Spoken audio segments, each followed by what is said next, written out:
যে হাত ছাত্রলীগ আওয়ামী লীগের নেতাকর্মীদের দিকে ধেয়ে আসছে, আমরা স্পষ্ট করে বলতে চাই সেই হাত কিন্তু সময় মতো আমরা ঘুরিয়ে দেবো। যারা আক্রমণ করছে তাদের কিন্তু যা যা শাস্তি পাওয়ার সময় মতো সব শাস্তি দেওয়া হবে। আইন আনুক এবং রাজনৈতিক যা যা করার প্রয়োজন আমরা তাই করব।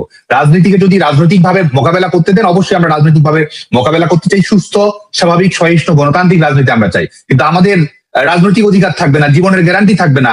এবং এই ভুল যদি সরকার সংশোধন না করে, এই ভুলের মাসুল কিন্তু সরকারকে দিতে হবে। তো সেই বার্তাটিও আমরা দিতে যাচ্ছি। আমরা স্পষ্ট করে বলছি যে এটার শেষ না দেখে আমরা ছাড়বো না। অতএব আপনারা দ্রুততার সঙ্গে নিষেধাজ্ঞা প্রত্যাহার করে গণতান্ত্রিক রাজনীতির দুয়ারটা উন্মুক্ত না করুন, না হলে সেই দরজা কিন্তু সময় মতো ভেঙে দিয়ে বাংলাদেশের রাজনীতি কিভাবে করতে হয় সেটা আমাদের জানা আছে। আইন শৃঙ্খলা রক্ষাকারী বাহিনী নিয়ে আমরা যেটা মনে করি সেটা হচ্ছে যে আইন শৃঙ্খলা রক্ষাকারী বাহিনীর মেরুদণ্ডই তো বাংলাদেশে ভেঙে দেওয়া হয়েছে। যখন থানাগুলোতে আক্রমণ চালানো হয়, লুট করা হয়, পিটিয়ে একেবারে আগুন দিয়ে যখন পুড়িয়ে মারা হয়, তখনই তো এই আইন শৃঙ্খলা রক্ষাকারী বাহিনী যে বাংলাদেশের আইন শৃঙ্খলা রক্ষাকারী বাহিনী সেটার ভিত্তির উপরই তো আক্রমণ পরিচালনা করা হয়। এবং পরবর্তীতে এই আইন শৃঙ্খলা রক্ষাকারী বাহিনীকে রাজনৈতিক দলের এজেন্ডা বাস্তবায়নের হাতিয়ারে সম্পূর্ণভাবে পরিণত করা হচ্ছে, যে কারণে বাংলাদেশের আইন শৃঙ্খলা নিয়ে পুলিশকে তারা নিয়োজিত করছে না, আওয়ামী লীগকে দমন পীড়ন নিধনের কাজে তারা ব্যবহার করছে। আমরা আইন শৃঙ্খলা রক্ষাকারী বাহিনী, পুলিশ সহ সবার কাছে সুস্পষ্ট বার্তাটা দিতে চাই যে আপনারা অপরাধ দমন করুন, কিন্তু রাজনীতিকে মিছিল করা তো বাংলাদেশের আইন অনুযায়ী, সংবিধান অনুযায়ী কোনো অপরাধ না। আপনি এই সরকারের পুতুল হয়ে, সরকারের সেবাদাস হয়ে আপনি এই কাজ কিন্তু করতে পারেন না। এবং এই অবৈধ আদেশ আপনি শুনতে কিন্তু বাধ্য না। বৈধ আদেশ যদি থাকে, যেটা আমাদের পুলিশের বিধি অনুযায়ী থাকে, সেই অনুযায়ী তারা করতে পারে। এবং আমরা অবশ্যই বাংলাদেশ ছাত্রলীগ, আমরা আওয়ামী লীগের সভাপতি বঙ্গবন্ধু কন্যা দেশরত্ন শেখ হাসিনার নেতৃত্বে আমরা একটা গণতান্ত্রিক আন্দোলন করতে চাই, আমরা শান্তিপূর্ণ আন্দোলন করতে চাই। এবং এই আইন শৃঙ্খলা রক্ষাকারী বাহিনীর যারা সদস্য তারাও তো আমাদের দেশের নাগরিক, তারাও তো আমাদের দেশ গড়ার সংগ্রামের গুরুত্বপূর্ণ ভাগিদার।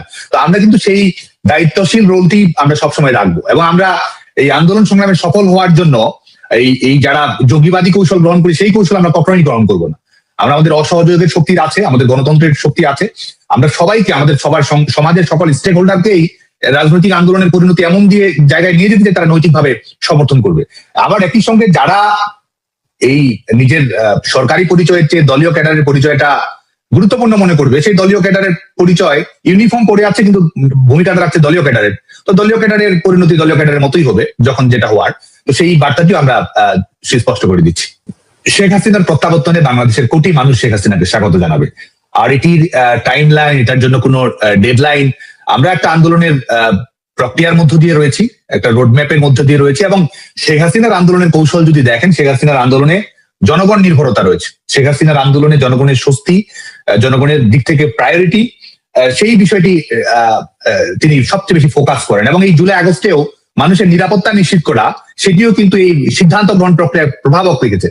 প্রত্যেকটি ক্ষেত্রেই তিনি মানুষের নিরাপত্তা যে সেই জায়গাটি গুরুত্বপূর্ণ রেখেছেন, যে কারণে তিনি জনগণকে কেন্দ্র করে আন্দোলন সাজান। এবং আমি বিশ্বাস করি যে এই ডেডলাইন, এই টাইম লাইন জনগণই নির্ধারণ করবে। এবং এটুকু বলতে পারি যে সেই সময় খুব বেশি দূরে নয়। আসলে বাধ্য হয়েছে একটা ইউনিয়নের ছাত্রলীগের মিছিলের কারণে। তো আজকে যখন নিষেধাজ্ঞা দিয়ে রেখেছে, আওয়ামী লীগ ছাত্রলীগকে রাজনৈতিক কার্যক্রমের বাইরে রেখেছে, আদালতকে ব্যবহার করে নিজেরা রায় দিয়ে দিচ্ছে, তো সরে শুধুমাত্র পুলিশ যেতে বাধ্য হবে না, সরে আসলে সবাইকে যেতে বাধ্য হবে। এবং এই মিছিল ঝটিকা বলছে, এটা বলছে, ওখানে বলছে, মিছিল আসলে থামবে না। এবং যদি যে প্রক্রিয়া অব্যাহত রাখা হয়েছে, এই প্রক্রিয়া যদি অব্যাহত রাখা হয়, মিছিল শেষ পর্যন্ত সচিবালয়েও চলে যাবে, মিছিল নির্বাচন কমিশনও চলে যাবে, মিছিল সরকারি বাসভবনও চলে যাবে। অতএব আমরা যেটা মনে করি যে একটা অন্তর্ভুক্তিমূলক গণতান্ত্রিক রাজনৈতিক প্রক্রিয়া সরকারকে দ্রুত শুরু করতে হবে। আরেকটি হচ্ছে যে স্বাভাবিকভাবেই 5 বারের সফল প্রধানমন্ত্রী, আওয়ামী লীগ সভাপতি বঙ্গবন্ধু কন্যা দেশরত্ন শেখ হাসিনাকে কেন্দ্র করে মানুষের মধ্যে আবেগ রয়েছে। এবং এটা শুধুমাত্র একটা দলীয় গণ্ডির মধ্যে সীমাবদ্ধ আমি সেটা মনে করি না। বাংলাদেশের মানুষের একটা আবেগ রয়েছে, উন্মাদনা রয়েছে, আশা রয়েছে, আকাঙ্ক্ষা রয়েছে, একটা মনের মধ্যে একটা মূর্ছনা রয়েছে শেখ হাসিনাকে ঘিরে। তো স্বাভাবিকভাবেই সেই বার্তাটি, শেখ হাসিনা দেশে ফিরবেন, এটা বাংলাদেশের সাধারণ মানুষ জানে, জনগণ জানে, বিশ্বাস করে।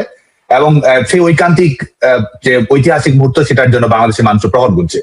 তো সেই ঘোষণাও নেতাকর্মীদের মধ্যে স্বাভাবিকভাবেই তাদের মধ্যে এক ধরনের অনুপ্রেরণা তৈরি করেছে, উৎসাহ তৈরি করেছে। এবং এই উৎসাহ আসলে থামবে না। যে মিছিল শুরু হয়েছে, এই মিছিল সবখানেই ছড়িয়ে পড়বে। যে আগুন তরুণ প্রজন্মের মধ্যে আমরা দেখতে পাচ্ছি, বিশেষ করে আজকেও দেখবেন যে স্কুলের বাচ্চারা জয় বাংলা স্লোগান দিতে দিতে তারা স্কুল থেকে বের হয়েছে। গতকালকে 18 জন নোয়াখালীর যে মিছিলের কথা বললেন, 3 নং নোয়ান্নই ইউনিয়ন, সেখান থেকে 18 জন শিশু কিশোরকে গ্রেপ্তার করা হয়েছে। বেশিরভাগেরই বয়স 13, 14, 15 বছর, তাদেরকে গ্রেপ্তার করা হয়েছে। মিছিল কি থামছে? মিছিল প্রত্যেক দিনই বাড়ছে। এবং এই মিছিল থামবে না। এবং বাংলাদেশের যে রাজনৈতিক বাস্তবতা, আওয়ামী লীগ শুধুমাত্র স্বাধীনতা আন্দোলনের নেতৃত্ব দিয়েছে, সংসদীয় নির্বাচনের ইতিহাসে সবচেয়ে বেশি বার বিজয়ী হয়েছে। আওয়ামী লীগের বাংলাদেশের প্রগতিশীল থেকে শুরু করে একটা গণতান্ত্রিক ভাবাপন্ন মানুষের উল্লেখযোগ্য সংখ্যক সমর্থন আছে। শুধু এভাবে দেখলে হবে না। আমরা অনেক সময় ভাবি যে রাজনৈতিক দলের সঙ্গে একটা গণমানুষের আবেগের সম্পর্ক কতটুকু, কিন্তু বাংলাদেশের যে সোশ্যাল ফ্যাব্রিক, সেখানে কিন্তু এই রাজনৈতিক দলটাকে সমর্থন করা, এটা মানুষের অস্তিত্বের সঙ্গে সম্পৃক্ত আছে। সাধারণ মানুষের চলাফেরা, স্বপ্ন, আশা, বেদনা, ভঙ্গ সবকিছুর সঙ্গে এই দলটা জড়িত আছে। যে কারণে এই দলটিকে আপনি নিষিদ্ধ রাখবেন এবং বঙ্গবন্ধু কন্যাকে আপনি একটা রাষ্ট্রযন্ত্রকে ব্যবহার করে রাজনীতির বাইরে ঠেলে দেওয়ার চেষ্টা করবেন এবং আপনি মনে করবেন যে আপনি টিকে যাবেন। যারা এটা মনে করছে তারা আসলে বোকার স্বর্গে বসবাস করছে। তো আমরা বিশ্বাস করি যে শেখ হাসিনার প্রত্যাবর্তন তো হবেই।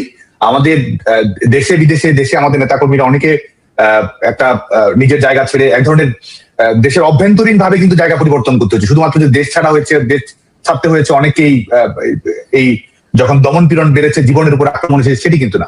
তো আমি মনে করি যে সবাই ধাপে ধাপে সক্রিয় হচ্ছে। দেশের বাইরে যারা নেতাকর্মী রয়েছে তারাও ধাপে ধাপে তারা দেশে ফিরছে। একটা হচ্ছে যে বাংলাদেশ ছাত্রলীগ, বাংলাদেশ আওয়ামী লীগের সাংগঠনিক শক্তি অক্ষত আছে। দমন পীড়ন কিংবা রাজনৈতিক কৌশলগত কারণে রাজনৈতিক কর্মসূচির বিভিন্নভাবে হয়তো নির্ধারণ করা হয়েছে। আরেকটি দিক হচ্ছে যে আওয়ামী লীগ সভাপতি শেখ হাসিনার অব্যাহত প্রচেষ্টা, তৃণমূলের নেতাকর্মীদের সঙ্গে সার্বিক যোগাযোগ এবং শুধুমাত্র দলীয় নেতাকর্মী নয়, পেশাজীবী যারা আক্রান্ত হচ্ছেন এই সরকারের ব্যর্থতার বলি হয়ে, যাদের জীবনযাপন কোনো না কোনো ভাবে ক্ষতিগ্রস্ত হচ্ছে, কৃষক, কামার, কুমোর, কর্মকর্তা, কর্মচারী, ব্যবসায়ী, পেশাজীবী, কবি, সাহিত্যিক, নারী, বিভিন্ন প্রতিনিধি গোষ্ঠীর সঙ্গে আওয়ামী লীগ সভাপতির নিরন্তর যোগাযোগ রয়েছে। তো সেটির একটি বহিঃপ্রকাশ আমাদের সাংগঠনিক সক্রিয়তার মধ্যে অবশ্যই রয়েছে।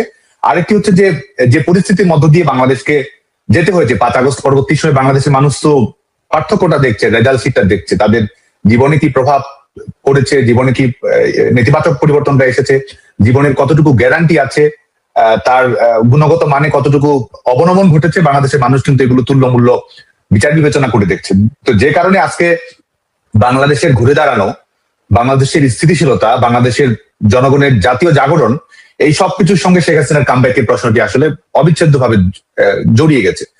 আর একই সঙ্গে গণতান্ত্রিক রাজনীতির ভবিষ্যৎ, সেটাও শেখ হাসিনার প্রত্যাবর্তনের সঙ্গে জড়িয়ে গেছে। কারণ আমরা কিন্তু সবসময় বলি একটা রাষ্ট্রে যে কোনো দল সরকার পরিচালনা করতে পারে, যে কোনো দল সরকারে আসতে পারে, কিন্তু জনগণের ম্যান্ডেটটা নিতে হবে। আজকে যখন জনগণের ম্যান্ডেট ছাড়া লন্ডনে একটা দুইটা সিটিং মিটিং করলেন আর দেশের ভেতরে আপনি নিজেরা একটা দফা করলেন, সেটার মাধ্যমে একটা সরকার পরিচালনা করলেন এবং সেটাকে আবার গণতন্ত্র বলে চালিয়ে দিলেন। এবং এখন দেখুন যে আজকে আওয়ামী লীগকে নিষেধাজ্ঞা দিয়ে রাখা হয়েছে, ছাত্রলীগের উপর নিষেধাজ্ঞা, একটা রাজনৈতিক দলকে রাষ্ট্র থেকে মুছে দেওয়ার চেষ্টা হতো। এদিকে আপনি এটা করছেন, একটা উদার গণতন্ত্রের ভেগ ধরছেন।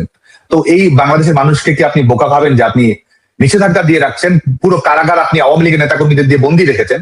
পুলিশকে আপনি ব্যবহার করছেন কিন্তু মানুষের নিরাপত্তা দেওয়ার জন্য না। আমাদের নারীরা ধর্ষণের শিকার হচ্ছে, শিশুরা ধর্ষণের শিকার হচ্ছে, চাঁদাবাজির ঘটনা অব্যাহত ভাবে ঘটছে, মবের ঘটনা ঘটছে। পুলিশকে কিন্তু এইসব অপরাধ দমন করার কাজে পুলিশকে ব্যবহার করা হচ্ছে না। পুলিশকে ব্যবহার করা হচ্ছে যে কোথায় ছাত্রলীগের কর্মীরা মিছিল করছে, কোথায় আওয়ামী লীগের নেতা কর্মীরা সংগঠিত হচ্ছে, কে ফেসবুকে একটা স্ট্যাটাস দিয়েছে, কে ফেসবুকে লাইক দিয়েছে, কে পত্রিকার নিউজের নিজে কমেন্ট করেছে, যেটা সরকারের ভিত টলিয়ে দিচ্ছে তাদের ভাষায়। তো সে কারণে তারা কিন্তু গোটা পুলিশকে ব্যবহার করছে আওয়ামী লীগ এবং ছাত্রলীগের দমন পীড়নের কাজে। তো এই যখন অবস্থা হয়, তো স্বাভাবিকভাবে আমি মনে করি যে একটা রাজনৈতিক জনগোষ্ঠীর একটা অভূতপূর্ব উত্থান হয়। আজকে দেখুন যে আমি ছোট্ট একটা উদাহরণ দিয়ে, বাড়ির সামনে মিছিল হয়েছে, সেই বাড়ি থেকে এই ঘরগুলোতে গিয়ে, গ্রামগুলোতে গিয়ে বাড়ি বাড়ি তল্লাশি করে তাদেরকে কিন্তু গ্রেপ্তার করা হচ্ছে। হয়তো তার সঙ্গে তার সম্পৃক্ততা নেই, হয়তো আওয়ামী লীগও করে না, তেমন হতে পারে আওয়ামী লীগের বিরোধী রাজনৈতিক দলকে সে সমর্থন করে, কিন্তু তাকেও কিন্তু আজকে আক্রান্তের শিকার হচ্ছে। আওয়ামী লীগের নেতাকর্মীদের সঙ্গে ছবি আছে, পুরনো ছবি আছে, সেগুলো দেখে দেখে তার ব্যবসা বাণিজ্য গুলো দখল করছে, চাঁদাবাজি নিচ্ছে, চাকরি থেকে বাতিল করে দিচ্ছে। তো আর মানে গোটা বাংলাদেশে কিন্তু আপনি একটা জনগোষ্ঠীকে নির্মূল করার কাজে আপনি ব্যবহার করছেন। তো এই যখন অবস্থা হবে তখন পাল্টা জাগরণ আসলে ঘটবেই। তাই আমি মনে করি যে এই সার্বিক কারণগুলোর কারণেই বাংলাদেশ একটা এই রাজনৈতিক একটা বিস্ফোরণে আছে। আমি মনে করি যে বাংলাদেশের রাজনীতি রিক্টার স্কেলে একটা 8-9 মাত্রায় ভূমিকম্প হবেই হবে। ঠিক সেরকম ভাবে এখন তো মিছিলগুলো হচ্ছে। আর শেখ হাসিনার যে প্রত্যাবর্তনটি হবে, এটা নিশ্চিতভাবে আমরা বলতে পারি একটা ঐতিহাসিক প্রত্যাবর্তন হবে এবং এটা আমাদের রাজনৈতিক ইতিহাসের সমস্ত সমীকরণ বদলে দেবে। এবং যে পরিমাণ জনবিস্ফোরণ হবে, এটা আসলে কল্পনারও বাইরে, আমি দৃঢ়ভাবে বিশ্বাস করি, এবং পরিণতি সেই দিকেই আসলে যাচ্ছে। এবং এই যে মানুষের অব্যাহত সমর্থনের কথা আমরা নানাভাবে দেখছি। আজকেও আমি কিছুক্ষণ আগে একটা মিছিলের ছবি দেখলাম, সেখানে ছাত্রলীগ মিছিল করছে, মিছিল করার মধ্যে বাজার থেকে বাজারে থেকে আমরা দেখতে পাচ্ছি যে মানুষ করতালি দিচ্ছে। গতকালকের একটি মিছিলে একজন মহিলা, একজন মা, ছাত্রলীগের নেতাকর্মীরা মিছিল করে স্বাভাবিকভাবেই মিছিল করে দ্রুত আবার জায়গা ত্যাগ করতে হয়, কারণ পুলিশ আসবে, বিএনপি জামায়াত এনসিপির ক্যাডারেরা আসবে। তো সেই অবস্থার মধ্যেও কিন্তু একজন মা, তিনি তার সবার সন্তানের মতো, হয়তো তাদের পরিচয়ও নেই, সন্তানের মতো মনে করে ছাত্রলীগের কর্মীদের মাথায় হাত বুলিয়ে দিচ্ছেন এবং সবার সঙ্গে সমস্যাটি তিনি জয় বাংলা বলছেন।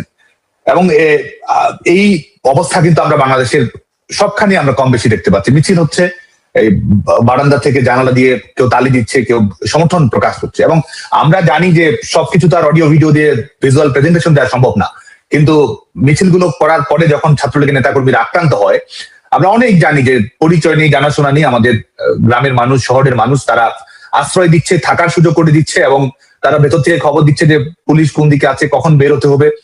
সব ধরনের সহযোগিতা বাংলাদেশের মানুষের কাছ থেকে কিন্তু আমাদের আওয়ামী লীগের নেতাকর্মীরা, ছাত্রলীগের নেতাকর্মীরা সবাই পাচ্ছে। এবং এটা আমি স্পষ্ট করে বলছি যে এরা সমর্থক কর্মী কোনো কিছুই নয়, সাধারণ মানুষ।